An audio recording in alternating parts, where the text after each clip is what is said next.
afternoon. Good.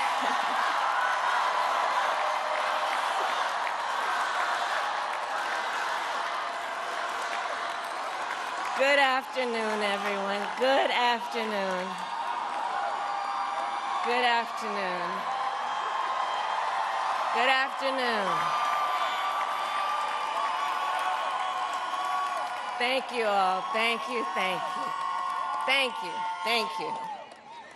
So let me say, and I love you back, and I love you back. So let me say, my heart is full today. My heart is full today, full of gratitude for the trust you have placed in me, full of love for our country, and full of resolve. The outcome of this election is not what we wanted, not what we fought for, not what we voted for, but hear me when I say, the light of America's promise will always burn bright.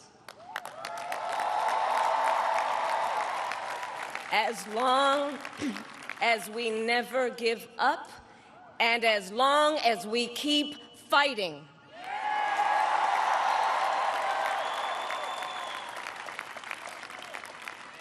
To my beloved Doug and our family, I love you so very much. To President Biden and Dr. Biden, thank you for your faith and support.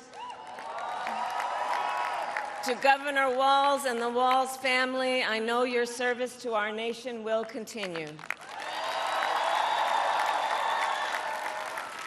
And to my extraordinary team, to the volunteers who gave so much of themselves,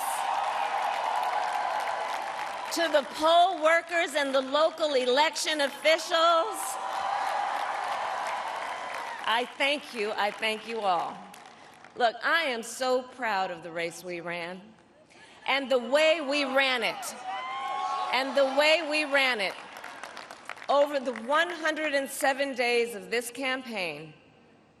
We have been intentional about building community and building coalitions, bringing people together from every walk of life and background, united by love of country with enthusiasm and joy in our fight for America's future.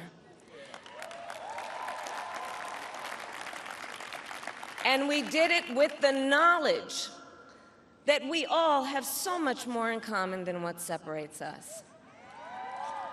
Now, I know folks are feeling and experiencing a range of emotions right now. I get it. But we must accept the results of this election. Earlier today, I spoke with President-elect Trump and congratulated him on his victory.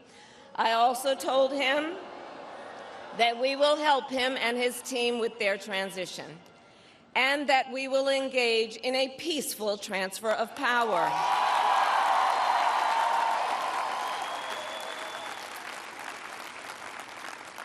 A fundamental principle of American democracy is that when we lose an election, we accept the results. That principle, as much as any other, distinguishes democracy from monarchy or tyranny.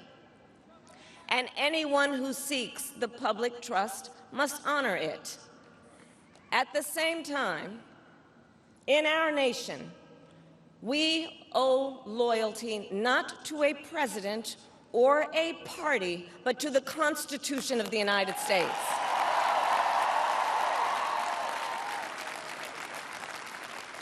And loyalty to our conscience and to our God. My allegiance to all three is why I am here to say, while I concede this election, I do not concede the fight that fueled this campaign.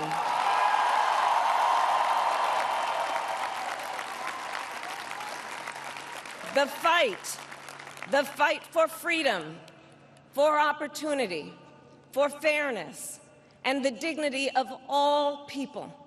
A fight for the ideals at the heart of our nation, the ideals that reflect America at our best.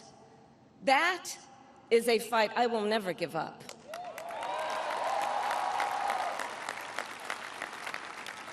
I will never give up the fight for a future where Americans can pursue their dreams, ambitions, and aspirations, where the women of America have the freedom to make decisions about their own body and not have their government telling them what to do. We will never give up the fight to protect our schools and our streets from gun violence. And America, we will never give up the fight for our democracy, for the rule of law, for equal justice, and for the sacred idea that every one of us, no matter who we are or where we start out, has certain fundamental rights and freedoms that must be respected and upheld.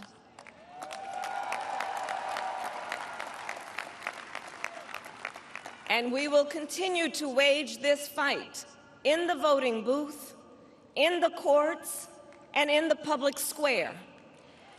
And we will also wage it in quieter ways, in how we live our lives, by treating one another with kindness and respect, by looking in the face of a stranger and seeing a neighbor, by always using our strength to lift people up, to fight for the dignity that all people deserve. The fight for our freedom will take hard work, but like I always say, we like hard work. Hard work is good work. Hard work can be joyful work. And the fight for our country is always worth it. It is always worth it.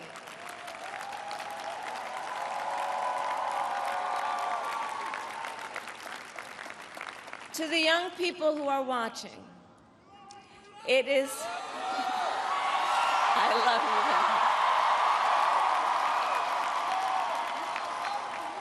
you. To the young people who are watching, it is okay to feel sad and disappointed, but please know it's going to be okay. On the campaign, I would often say, when we fight, we win. But here's the thing. Sometimes the fight takes a while. That doesn't mean we won't win. That doesn't mean we won't win. The important thing is don't ever give up. Don't ever give up. Don't ever stop trying to make the world a better place. You have power. You have power. And don't you ever listen when anyone tells you something is impossible because it has never been done before.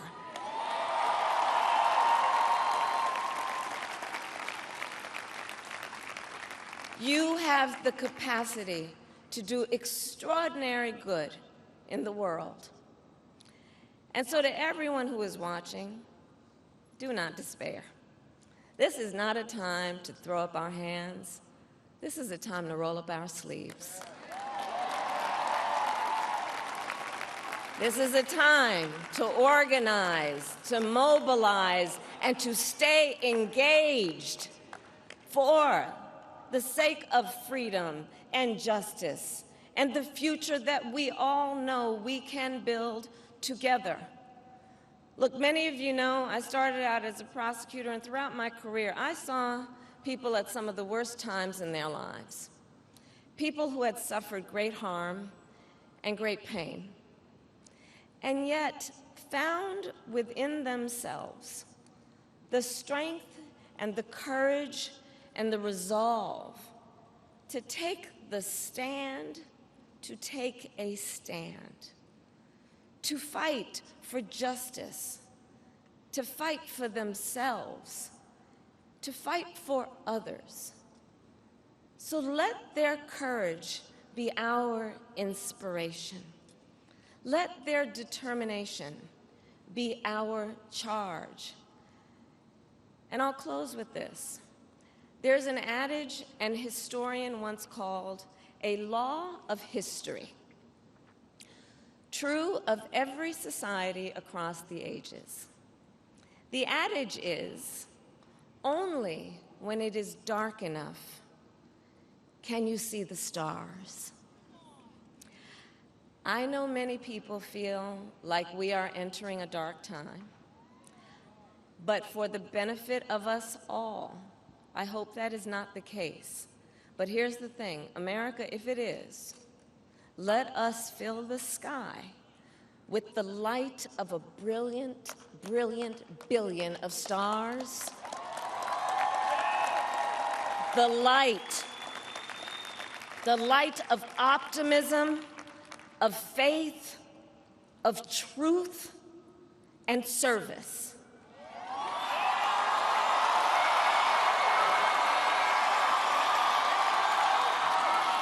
HU.